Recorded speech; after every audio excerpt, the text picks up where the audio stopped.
আসসালামু আলাইকুম। আজকে আমি ছানা দিয়ে ভীষণ মজার চপ বানিয়ে দেখাবো। প্রথমে এখানে হাফ লিটার দুধের ছানা নিয়েছি, এখন একটু মথে নিচ্ছি।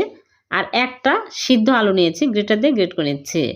তারপরে চুলায় প্যান বসে তেল দিয়ে দিচ্ছি, পেঁয়াজ কুচি আর কাঁচামরিচ কুচি দিয়ে আমি নেড়েচেড়ে ভেজে নেব। আস্ত জিরা দিয়ে দিলাম আর দিয়েছি একটা টমেটো কুচি করে, আর ছানাগুলো দিয়ে দিচ্ছি।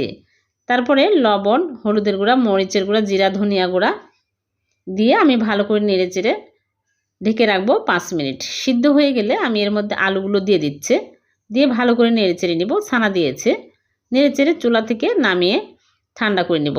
তারপরে এইরকম করে আমি চপ বানিয়ে নিচ্ছি। সবগুলো বানানো হয়ে গেলে এগুলো এক সাইডে রেখে দিলাম। একটা ডিম সামান্য লবণ ফেটিয়ে নিলাম। তারপরে একটা করে ডিমের মধ্যে চুবিয়ে গরম তেলের মধ্যে দিয়ে উল্টে পাল্টে ভেজে নেব। হয়ে গেল ভীষণ মজার ছানা আলু দিয়ে ভীষণ মজার চপ। ভালো লাগলে লাইক কমেন্ট শেয়ার করে দেবেন। আল্লাহ হাফেজ।